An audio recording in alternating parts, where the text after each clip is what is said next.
Champions ট্রফির সেমিফাইনালে মুখোমুখি হবে ভারত ও অস্ট্রেলিয়া। 4 মার্চ দুবাই আন্তর্জাতিক স্টেডিয়ামে অনুষ্ঠিত হবে এই ম্যাচ, যা শুরু হবে ভারতীয় সময় দুপুর 2:30টায়।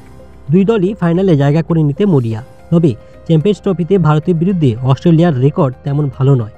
চ্যাম্পিয়ন্স ট্রফির ইতিহাসে ভারত ও অস্ট্রেলিয়া এখন পর্যন্ত 3বার মুখোমুখি হয়েছে। 1998 সালে প্রথমবার মুখোমুখি হয়ে ভারত 44 রানে জয় পেয়েছিল। এরপর 2000 সালে নাইজেরিয়াতে অনুষ্ঠিত ম্যাচেও ভারত 20 রানে জয়লাভ করে। 2009 সালে দুই দলের ম্যাচটি বৃষ্টির কারণে পরিত্যক্ত হয়। অর্থাৎ চ্যাম্পিয়ন্স ট্রফিতে এখন পর্যন্ত ভারত কখনো অস্ট্রেলিয়ার কাছে হারেনি। তবে ওডিআই পরিসংখ্যানে অস্ট্রেলিয়া এগিয়ে।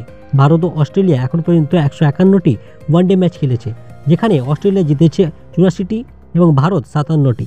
এবারের চ্যাম্পিয়ন্স ট্রফিতে ভারত দুর্দান্ত ফর্মে আছে। রোহিত শর্মার নেতৃত্বে দলটি পাকিস্তান, বাংলাদেশ ও নিউজিল্যান্ডকে হারিয়ে সেমিফাইনালে উঠেছে। অন্যদিকে অস্ট্রেলিয়া ইংল্যান্ডকে হারালেও দক্ষিণ আফ্রিকা ও আফগানিস্তানের বিপক্ষে ম্যাচ বৃষ্টিতে ভেসে গেছে।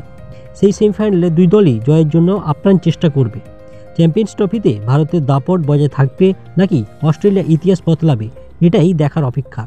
এরকম ক্রিকেটের নিত্য নতুন খবর পেতে আমাদের চ্যানেলটিকে লাইক, শেয়ার ও সাবস্ক্রাইব করে আমাদের পাশে থাকুন।